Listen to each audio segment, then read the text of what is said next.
The Wendigo is a creature that originates from the beliefs of the Algonquian peoples of northern United States and Canada. Its name varies by tribe, Wendigo, Wetiko, but they all agree on one thing. It is a malevolent entity associated with winter, darkness, and hunger. It is said that the Wendigo was once human, but in the depths of extreme starvation, it committed the most forbidden act, cannibalism. That was when its soul became corrupted, turning into something monstrous. Stories describe it as a tall creature, thin to the bone, with sunken eyes, skin clinging to its skeleton, and in some modern versions, with deer antlers and a deformed face. Always hungry, always seeking human flesh. But the most terrifying thing about the Wendigo is not its appearance, it's what it represents, the total corruption of the human soul.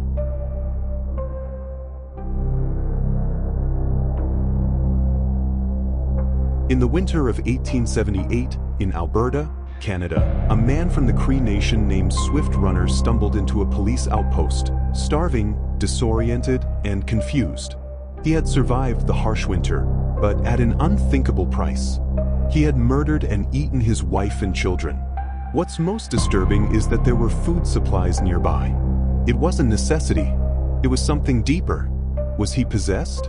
Or had he completely lost his humanity?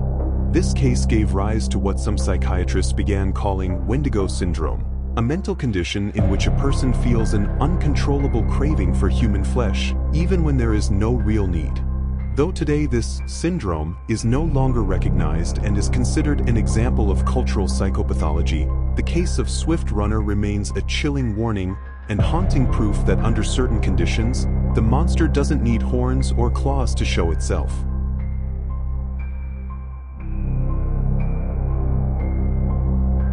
The Wendigo has crossed the boundaries of legend. It has infiltrated our culture, appearing in movies, TV shows, video games, and novels. In the series Supernatural, it appears as an unstoppable predator lurking in the woods. In the video game Until Dawn, the Wendigos are the result of ancient curses tied to cannibalism. Even in the series Hannibal, the protagonist has symbolic visions of a creature resembling a Wendigo, representing his own monstrous nature. Each version changes the details slightly, but the core of the myth remains. A creature that was once human, and that, after crossing a certain line, lost its humanity forever. Beyond the myth, the Wendigo represents something deeper. It is a symbol of extreme isolation, of the kind of hunger that drives a person mad, of greed that can never be satisfied. In many oral traditions, the Wendigo appears as a warning, a story to remind us of the boundaries of being human, a way to teach new generations that there are things worse than death, like losing your soul. In psychology, the Wendigo can be seen as a manifestation of the inner other, the repressed, savage self that emerges when society's rules collapse. In a modern sense, the Wendigo could represent addiction, moral corruption, unchecked selfishness, all the things that turn us into monsters while we still appear human.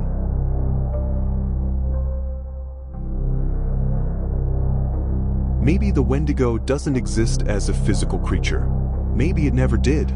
But deep in the forest, in the broken mind of someone who has lost all hope, the Wendigo lives. Not as a monster with antlers, but as a shadow that whispers, "You're hungry, take what you need and no one will ever know."